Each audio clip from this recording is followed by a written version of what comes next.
अस्सलाम वालेकुम Weaver, how are you? आप फाइन हैं? आज का प्रोग्राम उमर विर्क, इस नाम से कौन वाकिफ़ नहीं है। आज मैं आपको उमर विर्क जो एसएसपी के ओहदे से, जो कि सीआईए के डिपार्टमेंट में ओहदा ही नहीं एक्सेप्ट किया जाता, एसएसपी का जो है ओहदा, ये ऑपरेशन पे जो तैनात हों या इन्वेस्टिगेशन जो एसएसपी हों, ये ओहदा बेसिकली उनका है। उमर विर्क साहब को महकमा पुलिस में बहुत ज़्यादा जल्दी तरक्की जो है मिलती गई। इस बात से तो हम मुकर नहीं सकते कि लॉ में और जो पुलिस वालों का जो रूल है, जो उनके रेगुलेशन है, उसके मुताबिक जो है प्रमोशन, इनामिया प्रमोशन जो होती है वो महकमे में मिलती है, और इससे तो कोई भी नहीं मुकर सकता कि किसी को क्या मिली या क्यों मिली। अब उमर विर्क साहब जो हैं, कुछ लोगों के जहन में उनके बारे में मनफी सोच है और ज़्यादातर लोगों के जहन में उनके बारे में मस्बत सोच है। मैंने विर्क साहब का प्रोग्राम देखा जिसमें उन्होंने कहा है कि मैंने कभी रिश्वत नहीं ली, अगर मैंने रिश्वत ली हो तो मुझे मेरी बीवी को 3 तलाक और मुझे नबी पाक की ज़ियारत ना हो। और उसके अलावा उन्होंने और भी बड़ी बातें की हैं अपने बारे में। मैं उन बातों से बिल्कुल इत्तफाक करता हूँ। उसकी रीज़न ये है कि मैं, देखें ना, बात करने वाला बंदा अगर उस फील्ड से रिलेटेड हो तो उसकी बात को एक दो गौर से सुने कि वो बंदा फील्ड का था या उसके ऊपर मुकदमात या पुलिस के साथ उसका जो भी मामला चलते हैं, तो इसका मतलब ये कोई नई बात हमें सुनाएगा। मेरा उमर विर्क साहब से ज़ाती कोई ताल्लुक ना था, ना है, ना इस तरह का कोई मामला है। कोई बंदा, कोई वीवर ये नहीं कह सकता कि मैं कभी किसी की मौजूदगी में विर्क साहब को मिला हूँ या कोई ऐसा मेरा उनके साथ कोई दोस्ताना या कोई इस तरह की मोहब्बत हो। बीइंग ए पुलिस ऑफिसर, मैं दिल की गहराई से उनको, उनके इक़दामात, उनके जो मामला थे, उनको मैं सल्यूट पेश करता हूँ। लेकिन चूँकि उमर विर्क साहब इतने सादे हैं कि उन्होंने अपने इंटरव्यू में ये कहा कि मैं जब छोटा होता था तो मैं पुलिस वालों को चिल्लड़ कह के छेड़ता था। उनकी आप उस इंसान की आप मासूमियत या उनके जहन का आप यहाँ से हिसाब लगा लें, कितनी सादा सी बात है कि कितने बड़े ओहदे थे जो है, बेशक आउट ऑफ प्रमोशन या जो भी मामला हुआ है महकमा पुलिस में, ये ऊपर नीचे, ये तरक्की, सीनियरिटी, ये सब चीज़ें, आउट ऑफ टर्न प्रमोशन सब चलता है। अब सादा लोई का आप अंदाज़ा लगाएं कि वो कह रहे हैं कि मैं पुलिस वालों को छिल्लड़ कह के बुलाता था। बाद में वो उन्होंने खुद ही अपनी सारी बायोग्राफी अपनी प्रोग्राम में ही बताया। हकीकत में अगर आप मुझे ये पूछे ना कि मैंने उन लोगों से जिनमें मेरी सोसाइटी थी या जिनमें मेरी उठक बैठक थी, उनमें ज़्यादातर उनके बारे में क्या सोच रखते हैं, तो ये एक सवाल है। इसका जवाब मैं आपको ये देता हूँ। एक लड़का अली रज़ा लकी, उसके साथ जहान शेर खान, उसके साथ तनवीर तीरे वगैरह शेखुपुरे के, ये जो अली रज़ा लकी है, ये उस बंदे का भाई था जिसके कत्ल की FIR मेरे ऊपर दर्ज है, सादत अली शाह का सगा भाई। इन लोगों ने बाहर से सुपारियाँ लेकर, बाहर से लोगों के एड्रेस, उनकी तस्वीरें लेके टारगेट किलिंग जो है लाहौर में की है। पिची खान लक्ष्मी चौक कत्ल हुआ, उस पुलिस उस मुकाबले में या उस फायरिंग में जिसमें पिची खान, कमाल उर्फ पिची, जो कि अंदरून शहर की खातून बानो, वो 3 भाई थे, नादर उर्फ नादू, रिजवान उर्फ पत्तो, रेहान उर्फ नानी उनका भाई था और लाहौर का एक बहुत बड़ा पिलर और थम था। इसके कत्ल के हमले में भी कुछ ज़राए ये कहते हैं कि जान शेर एंड कंपनी जो थी ना वो शामिल थी। उस गैंग में कौन था? तनवीर तीरा, जान शेर खान, अली रज़ा लकी, ये जो मेरे सादत शाह का जो भाई था। ये डेड लाइव पुलिस को वांटेड थे। बशीर नियाजी इंस्पेक्टर, आपको मैं थोड़ा रोक के वाकया सुना लूँ। एक ऑपरेशन जो आपको मैंने बताया कि मैंने जुल्फ़कार चीमा साहब की वो जो है उनके कहने पे, उनके आशीर्वाद पे पुलिस के साथ मुआवनत करके, उनके साथ ताउन करके एक ऑपरेशन किया था। उस ऑपरेशन में उस हेडमनी वाले शख्स को बशीर नियाजी ने फायरिंग करके कत्ल किया था, पुलिस मुकाबला किया था। क्योंकि अगर वो लड़का, उसको मौका मिल जाता तो बशीर नियाजी दुनिया में आज ना होता, क्योंकि वो बशीर नियाजी को जानता था। अब आप देखें कि वो फायरिंग, आप लोग मुझसे ये पूछें कि फायरिंग करनी नहीं चाहिए थी, लेकिन उस शख्स को जिंदा गिरफ्तार करना भी 40,000 वोल्ट करंट को हाथ लगाने वाली बात थी। तो क्या करती पुलिस, मुझे ये बताएं। पुलिस अफसरान को मुकाबले की बाकायदा तौर पे इजाज़त देने वाला एक भी अफसर उमर विर्क समेत साहब नहीं है कि जिसने रिटर्न ऑर्डर लिख के दिए कि फलां बंदे को मार दो। ये एक ऑपरेशन के टाइम एक अफसर का हुक्म होता है अपने जवानों को दिलेर करने के लिए कि यार जाओ, अगर आगे से मजम्मत हो तो जो बेहतर समझो वो कर लेना।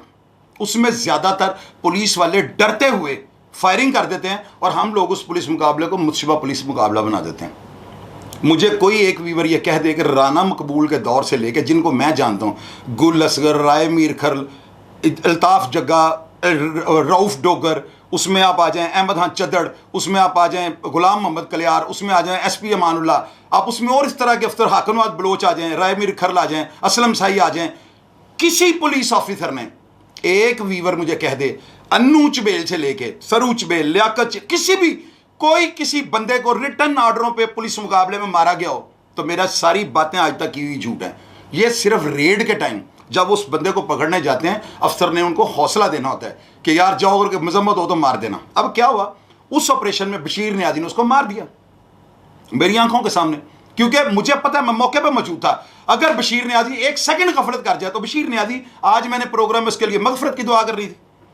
अब ये झूठा पुलिस मुकाबला है या कैसे है, इसका फैसला आप कमेंट बॉक्स में कीजिएगा। अब आप आ जाएं उन गैंग की तरफ जो मैंने पहले आपको निशानदेही किया कि गैंग था, जो उन्होंने एक डेरेदार के डेरे से फ़ोन किया है बशीर नियाज़ी साहब को और उनको संगीन नताइज की धमकियाँ दी हैं। ये अली रज़ा लकी शाह ने, उसने नियाज़ी साहब को कहा कि आपने मेरे घर रेड किया है, तो मैं आप उल्टी गिनती गिने, मैं आपके सर पे, और कभी भी अगर आप मेरे सामने आ गए तो मैं आपको नहीं छोड़ूंगा। अब देखें पुलिस के ऑफिसर को, आप अभी पिछले दिनों लुकमान गुजरांवाला एक लड़का मलेशिया, जो उसने कहीं पे वो चद्दड़ साहब कोई हैं, वो इमरान अब्बास चद्दड़, उनको कोई धमकी लगाई टेलीफोन पे और कितनी देर में उसे इंटरपोल लेके पाकिस्तान आ गई। यार बीइंग ए प्रोफेशन, ये पेशावर पुलिस ऑफिसर हैं, आप पूंडों के खखर को छेड़ के नहीं अपने आप को महफूज रख सकते। फोर्स है वो, कैसे लड़ोगे आप इनसे। खैर, इन धमकियों के बाद इनकी तलाश पुलिस ने ऐसे शुरू कर दी कि पुलिस ने इनको सूंघना शुरू कर दिया। End of the day Ali Raza lucky जो है ना, फ़याज़ साहब, मलक फ़याज़, जिनको दुनिया फ़याज़ टुंडा के नाम से जानती है, मेरे वो बड़े भाइयों की तरह थे और मेरे उनके भाइयों से भी बढ़कर ताल्लुकात थे। अब कमेंट बॉक्स में आगे शुरू हो जाएगा कि आप उनके इन्फॉर्मर थे। यार अब जो भी को, मैं उस बंदे को, मरे हुए को भी मैं उसको शहीद कहूँगा, जो महकमे का एक क्राइम फाइटर था। पोस्ट एक लगी, मैंने पढ़ी, किसी दोस्त ने लगाई, उसने लिखा फ़याज़ क्या दुनिया से ले गया, एक पैंट, एक जीन्स और एक पिस्टल। यह हकीकत बात है।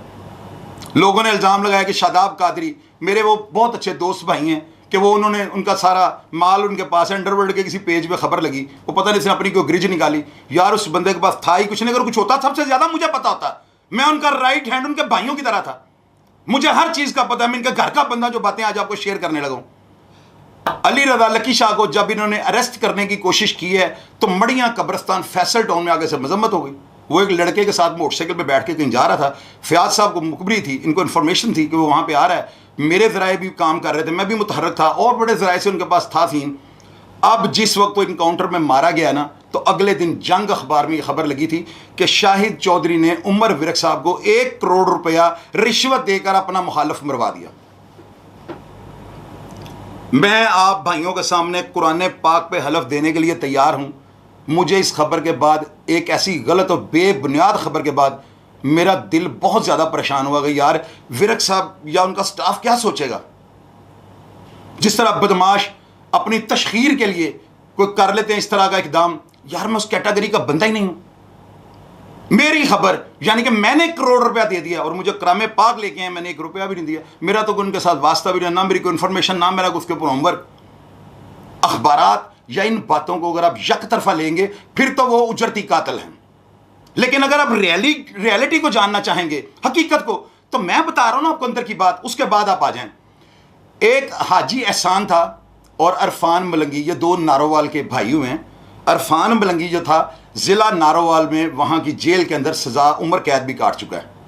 उसका भाई हाजी एहसान उर्फ छाना, आप नारोवाल के इलाके में पता कर लें, खौफ और दहशत की अलामत था ये आदमी। अल्लाह ताला उन सब की मगफिरत करे। उनको राना हसीब अंजुम साहब ने गिरफ़्तार किया, उनको लाकर उन्होंने इकबाल टाउन थाने में उनको रख लिया, और मैं उसकी मुलाकातों पे आज खुद जाता था। उसका बड़ा वीआईपी माहौल था।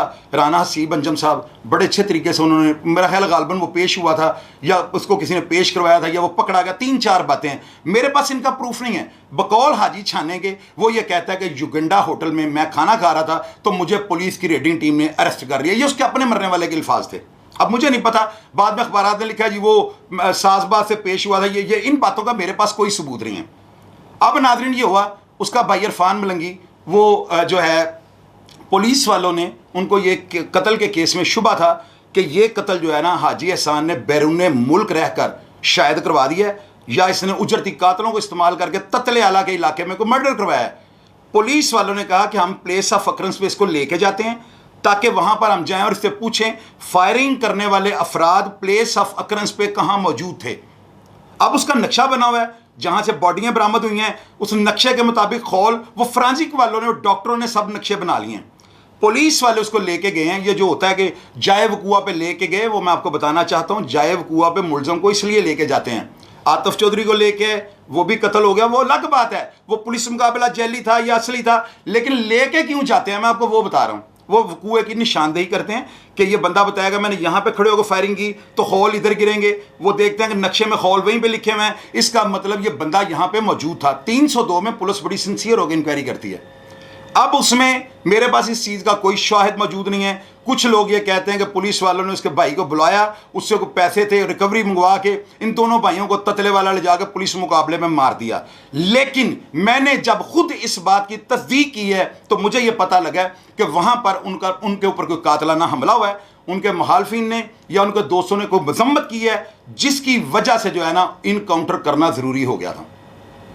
अब उसके बाद उसी उन दोनों भाइयों के एक भाई ने, रिजवान और कुगी गालबन उसका नाम है, उसने नजरुल्लाह सिंधु या इस तरह को नाम था एमपीए का नारोवाल का, उसको कत्ल कर दिया कि तुमने पुलिस के साथ साजबाज करके मेरे भाइयों की सुपारी उमर विरक को दी है। अब वो दी है या नहीं दी है मैं हालात आपके सामने रख रहा हूं। कुछ लोग ये कहते हैं कि उमर विरक साहब जो हैं इन्होंने कोई लतीफ़ ज्वेलर या कोई इस तरह का सन्यारा था, उसके साथ बड़ी इनकी साजबाज थी, जो मुलजमान की डकैतियों का सोना वगैरह होता था ये सारा वो उस ज्वेलर को दे देते थे। मैं उस ज्वेलर को ज़ाती तौर पे जानता हूं। अगर कोई एक वीवर ये बात कर दे कि ये बात सच है और वो आप सूए बाजार का कोई बंदा साबित कर दे कि ये बात सच है तो मैं आपका देनदार हूं। मैंने इस बात की भी तस्दीक की। मैं उमर विरक साहब की पर्सनैलिटी थोड़ा खुद मशकूक समझता था। अब ये सारी बातें छोड़ें। आप लोग कहते हैं वो रिश्वतखोर है, आप लोग कहते हैं वो करप्ट है। मैं आपको एक नई चीज़ बताने लगा। मेरे ऊपर एक कत्ल का मुकदमा दर्ज होगा, CIA मुकदमा दर्ज हुआ इकबाल टाउन, उसकी इन्वेस्टिगेशन आ गई उमर विरक साहब के स्टाफ अफसर सईद अनवर किंगरा साहब के पास, और वही तफ्तीश आगे आ गई देस मोहम्मद सब इंस्पेक्टर के पास। अब आप ये देखें, मेरा वाया फयाज साहब, Malak Fayaz, he was a crime fighter police officer. वो आज दुनिया में नहीं है। मैं उनको खराज तहसीन, उनको सल्यूट पेश करता हूँ कि वो बंदा करप्ट नहीं था। वो महकमे में एक क्राइम फाइटर और एक्स्ट्रा ऑर्डिनरी माइंड और सोर्स रखने वाला बंदा था। बैरून मुल्क उनके मुखबर थे पूरे पाकिस्तान में। क्राइम फाइटर मैं उन्हें इसलिए कहता हूँ, उनकी इंफॉर्मेशन बहुत तेज थी क्राइम के बारे में। अगर आप देखें कि उस केस में मैंने उस औरत को 70 लाख रुपया बेगुनाह होते हुए भी कसास दिया है। मुझे अल्लाह ने दिए हुए थे, मैंने वो दे के सुलह कर ली। मैंने उस औरत के जख्मों पर मलहम रखने की कोशिश की। हालांकि वो बंदा कुरान मजीद की कसम कत्ल हुआ ही नहीं था, वो मरा था बेचारा, मर गया बस। वो बड़ी लंबी स्टोरी हो जाएगी। मैंने उमर विरक साहब को वाया फयाज साहब ऑफ़र भेजी कि सर अगर मेरे साथ आप रियायत कर दें, मुझे इस केस में पुलिस वाले जानबूझ के सिफारशी गुनहगार कर रहे हैं, मेरे ऊपर रहम कर दिया जाए। मेरी आपके साथ कुछ ऐसे मामलात भी ज़िंदगी में रहे हैं कि मैंने हमेशा आपकी मदद करने को तरजीह दिया, ना कि दुश्मनी को। लेकिन विरक साहब के एक अल्फाज थे, मेरा 70 लाख रुपया मेरी जेब से गया है और मेरा खुदा जानता है कि मैं बेगुनाह था, मैंने उस खातून को 70 लाख रुपया दिया है। मुझे उमर विरक साहब ने पता है क्या कहा था? उन्होंने एक दिन वो आए हैं CIA नवे कोर्ट में, सईद अनवर किंगरा साहब, साथ शरीफ सिंधु साहब इंस्पेक्टर, और वो सारे मुलजमान उनके सामने पेश हो रहे हैं, मैं भी उनके सामने पेश हुआ। तो मेरे दिन में ये बात है कि फयाज साहब ने जो बात है ना, इनके साथ मेरी सिफारिश की होगी लाजमी कि मैं इनका इतना भाइयों जैसा मेरा ताल्लुक है। लेकिन मुझे उमर विरक साहब के लफ्ज़ जो हैं आज तक याद हैं। गिला तो मेरा बनता है, गुस्सा तो मेरा निकालना बनता है, लेकिन यार मुझे विरक साहब से क्या काम पड़ना है? विरक साहब इस वक्त आउट ऑफ प्रमोशन केस है, पता नहीं उनके साथ क्या होना है क्या नहीं होना है। अब ये बात ज़हन में ना रखें। आप लोग तनकीद बड़ी जल्दी करते हैं ना बेफजूल। उमर विरक साहब ने अगर मुझसे पैसे लेने होते तो ये 70 लाख रुपये मकतूल का लफ्ज़ गलत मेरे मुंह से निकल गया है, मरहूम। मैंने उसकी बीवी को पैसे दिए हैं सिर्फ इसलिए कि यार पुलिस वालों ने, निचले अमले ने किसी की सिफारिश पे मुझे उमर विरक साहब के नोटिस के बगैर गुनाहगार कर दिया। तो मुझे पता था मुझे 2 साल अंदर लटकना पड़ेगा। अल्लाह ने वसाइल से माला माल किया हुआ है। मैंने उस खातून को 70 लाख, तो ये पैसे क्या मैं उमर विरक साहब को नहीं दे सकता? ये पैसे मैं फयाज साहब को अगर देता तो वो अगर ऐसी कोई बात होती तो ला इलाहा इल्लल्लाह मुहम्मद रसूलुल्लाह, मैं कुरान पे हाथ रख के कहता हूँ कि अगर उमर विरक साहब ने कैसी डील की होती आज मैं आप लोगों को बता देता। यह कसम मैंने खाई नहीं कभी, लेकिन आप लोगों को यार इसलिए कहता हूँ, आप मुझे कमेंट बॉक्स में आ जाते हो। मैंने 2-3 दिन पहले विरक साहब को फ़ोन किया, मैंने कहा सर मैंने आपकी जो है ना मेरा चैनल मैंने बनाया और मैं कोशिश कर रहा हूँ कि पुलिस वाले थोड़ा मुझसे झिझकते हैं, ठीक है मेरे भी मामला लाइफ में चलते रहे, पुलिस वालों के साथ झगड़े भी हुए हैं, सारा कुछ हुआ है, लेकिन मैं चाहता हूँ कि मैं आपकी मुकम्मल बायोग्राफी जो है ना लोगों को बताऊँ। आपको थोड़ा माइक जो है ना उसका माइक फोबिया है, आप बिल्कुल सादा लोग इंसानों की तरह बात करते हैं और लोग आपको ईजी ले रहे हैं। लोगों के जहन में ये बात है, लोगों ने इस बात का बड़ा बतंगड़ बनाया हुआ है कि विरक साहब ने कहा जी मैं रिश्वत, और सर जी मैं अब हड्ड बीतियाँ बिनको बता रहा हूँ लोगों को, तो जिसने मानना माने, ना माने ना माने। मैंने कोई किसी मुफाद के लिए तो नहीं आपकी मैं बायोग्राफी की। मैंने विरक साहब को कॉल किया, मैंने कहा सर आपकी मैंने बायोग्राफी की नहीं है। उस बंदे पे आफरीन, उन्होंने मुझे पता है क्या कहा है, उन्होंने मुझे कहा यार कोई ज़रूरत नहीं मुलाकात की। मैंने कहा सर कोई ऐसी बात मेरे मुंह से ना निकल जाए जो अनरेलिवेंट हो, जिसका प्रूफ मैंने पेश कर सकूँ। उन्होंने कहा मेरी याददाश्त तुम्हारे प्रोग्राम में देखता हूँ तुम्हारी याददाश्त 100 गुना आ गया है, जो ठीक है, जो बात समझ में आती है, जिस तरह से भी है, जिस तरह का मैं देखा हूँ, मुझे कोई गिला नहीं हुआ, जो दिल करता है आप कह दो। ये होती है एक फराख दिल, मेरे जैसे बंदे को बाख्तियार करना। इसका मतलब आप समझते हैं मैं किस तरह से इंसान का, पंजाबी में कहते हैं चीरू फाड़ा कर देता, पोस्टमार्टम कर देता। बायोग्राफी क्या होती है उसमें देखें। आबद बॉक्सर साहब हैं, आबद हुसैन बॉक्सर, महकमा पुलिस के अंदर, यार यही चीज़ें जो है ना। अब देखें चौधरी असलम शहीद कर दिए गए हैं, उन पर बम्बों के साथ धमले हुए हैं, क्या उसका बना मुझे ये बताएं। उसके नाम पे फिल्म बना दिया बस, और क्या किया मुझे ये बताएं। अब उमर विरक साहब ने जितने टारगेट किलर, जितने जो कलदम तंजीमों के दहशतगर्द पकड़े हैं, जो भी उनके साथ किया, अब उनको अल्लाह के सुपुर्द छोड़ दिया आपने। ये आबद हुसैन बॉक्सर साहब हैं, उनके घर पे फायरिंग हुई है, वो करने वाले जो भी हैं जैसा भी है, महकमे ने उनको क्या दिया है। ये सारी चीज़ें जो है ना महकमा पुलिस का मोरल डाउन कर रही हैं। उमर विरक साहब की बेसिक वजह क्या हुई है आपको मैं ये भी बता दूं।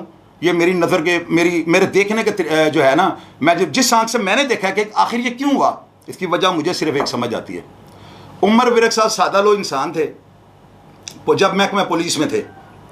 उमर विरक साहब, आप यकीन करें, पुलिस वालों को मैंने इतनी ईमानदारी के साथ अपने वो जो उनके बख्शी खाने जो उन्होंने बनाए होते हैं माल खाने, मैंने पुलिस के जो CIA के मुहर्रर है ना, मैंने इतनी ईमानदारी के साथ अमानत में ख़यान, यानी कि वो अमानत समझ के कि ये पैसा जो रिकवर हुआ है, वरना अमूमन CIA में पता क्या होता है, पुलिस वाले पैसे ले दे के इस्तेमाल करते रहे, माल खाने में पैसे होते नहीं हैं, जबकि ऊपर अफसर ऊपर से प्रेशर डालता है, वो पुलिस वाले पैसे वापस, यानी वो कमेटी पड़ी होती है वहाँ पर। लेकिन उमर विरक साहब के दौर में मैंने CIA नवे कोट रह के ये देखा है, इतना डिसिप्लिन कि मुहर्रर की जुर्रत नहीं थी कि 1 रुपया विरक साहब की रिकवरी में से इधर उधर कर दे। यार ये ईमानदारी नहीं तो क्या है। अगर वो बंदा फ्रॉड होता, अगर वो बंदा रिश्वतखोर होता, अगर वो बंदा बदअनवान होता, तो उसका अमला भी नीचे बदअनवान होता। हाँ, ये बात है कि उमर विरक साहब को क्यों निकाला या क्यों उनके खिलाफ पुलिस हो गई। वजह यह थी कि जो CSP अफसरान थे, ये बहुत अच्छे घरों के होते हैं। आज तक किसी गरीब का बच्चा CSP अफसर बनते देखा है? उमर विरक साहब नीचे से ऊपर गए थे, ASI भर्ती हुए हैं और ऊपर SSP होते तक जो होता था ही नहीं। ये विरक साहब की वजह से CA में होता बन गया। तो अब इतने बड़े अफसर को जब वो देखते थे और उनको ये पता था कि उमर विरक साहब लखाई पढ़ाई में ज़रा कमज़ोर हैं, इन्होंने इतनी तालीम हासिल नहीं की, वो लैंडलॉर्ड घरों से आए होते थे, उमर विरक साहब उनकी मीटिंग्स में सिविल कपड़ों में जाते थे। ये है इख्तलाफ। असल में उमर विरक साहब के साथ उनके खिलाफ एक लॉबी CSP अफसरान की बन चुकी थी।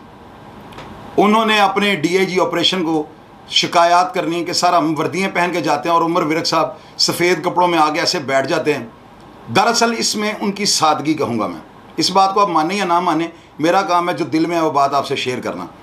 अब उमर विरक साहब ने गलतियाँ क्या की हैं आपको पता है कि मियाँ नवाज शरीफ जब रैली निकाली और ये जो इस्लामाबाद की तरफ मूव कर लॉन्ग मार्च करने लगे थे मुशर्रफ के दौर में, तो आपको पता होगा कि उमर विरक साहब ने जो है ना मॉडल टाउन, इनको कोई रुकावट इनके आगे खड़ी की और मियाँ नवाज शरीफ को जो है ना जाने दिया। मियाँ नवाज शरीफ के साथ वो उनका ताल्लुक़ खुल के सामने आ गया। ये चीज़ एजेंसियों ने रिपोर्ट बना ली थी। मेरे ज़राए के मुताबिक जो मैंने हालातों वाक़यात देखे हैं, जो यूट्यूब पे प्रोग्राम्स देखे हैं, उन सब से इस चीज़ को जोड़ के, कोई सहाफ़ी तो नहीं बाकायदा तौर पे कि मैं इनके पीछे चढ़ के इनकी रिपोर्टें लेता रहूँ। मैंने तो जो आवाम की आवाज़ है उसको देखना, हर बंदे की बात को सुनना और अपना तजिया करना। अब उमर विरक साहब जो थे ना, वो एक तो ये लॉबी इनके ख़िलाफ़ हो गई, दूसरा मियाँ नवाज शरीफ को इन्होंने जाने दिया।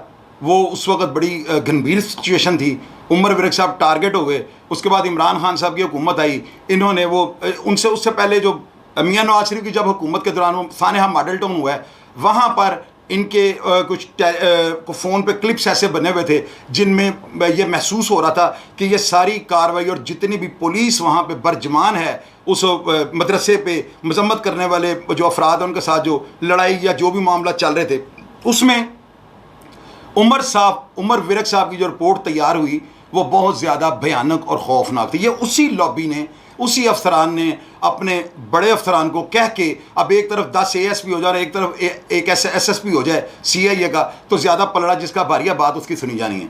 वो उसमें उनका किरदार था। मैं नहीं ये कहता हूँ कि उमर विरक साहब ने उसमें कोई अपना कोई अमल दखल नहीं होगा, डेफिनेटली होगा। अगर इतने बड़े जाके मामला पे FIR दर्ज हुई हैं और आज तक वो डेटें भुगत रहे हैं तो कोई ना कोई इन्वॉल्वमेंट तो होगी।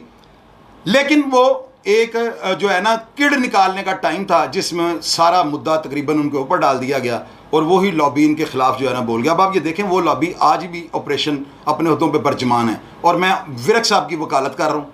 वकालत कहूँगे ना आप सारे भाई, वक्त इस टाइम पे आप जो मैं अल्फाज मुंह से निकाल रहा हूँ आप कह रहे हैं कि मैं उमर विरक साहब को डिफेंड कर रहा हूँ। आप इस तरह ही समझ लें मैं डिफेंड कर रहा हूँ। आप कमेंट बॉक्स में आपके एक शख्स विरक साहब की जिंदगी के बारे में मुझसे पूछ ले, मैं आपको सच बोलने से बाज नहीं आऊंगा। मेरी आवाज को कोई नहीं दबा सकता, मैं एक लफ्ज आपको सच बता दूंगा।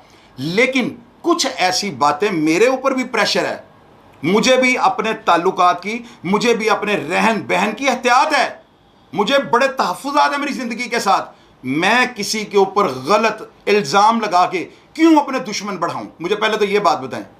मेरा प्रोग्राम मस्बत है, मैंने किसी शख्स की जिंदगी के मस्बत पहलू आपको बताने हैं जिनसे शायद आप लाइलम हैं। आपका काम बनता है आप खुल डुल के नीचे तनकीद करें। मैं विरक साहब को रिक्वेस्ट कर लूंगा, अगर किसी ने कोई गलत कमेंट भी करना उनके किरदार के बारे में, सिर्फ अल्फाज की हद तक वो करे, उसका कमेंट का रिप्लाई मैं आपको करूंगा। अगर मेरे इल्म में हुआ मैं आपको वो भी बताऊंगा। बात यह है आप नौजवानों को बताने वाली कि यार उमर विरक साहब की जो है ना महकमे में बड़ी ज़्यादा खिदमात हैं। मैं कहता होता हूँ कि वो क्राइम फाइटर ऑफिसर थे। आबद हुसैन बॉक्सर साहब, ये उमर विरक साहब, इनको महकमे में बहाल कर देना चाहिए। ये जो आए दिन और जो चूहे की तरह दुम दबा के मैं या मेरे साथ वाले जो बैचमेट थे वो लाहौर छोड़ने पे, अपना घर छोड़ने पे मजबूर हो जाते हैं, इंशाअल्लाह ताला वो अपने किबले दुरुस्त कर लेंगे। उमर विरक साहब एक ब्रांड बन चुके थे। उमर विरक साहब बहुत ज़्यादा अफसरान की आंखों के तारा भी थे और बहुत ज़्यादा अफसरान की आंखों में कांटे की तरह चुभते थे। मैं बाकी जो बातें रह गई हैं, जो कुछ ऐसे ज़िंदगी के वाक़यात जिनका मैं चश्मदीद गवाह हूँ, वो मैं अगले प्रोग्राम में उमर विरक साहब की मुकम्मल बायोग्राफी में आपको बताऊँगा। अगले प्रोग्राम तक के लिए अपना ख्याल रखिएगा। पाकिस्तान जिंदाबाद।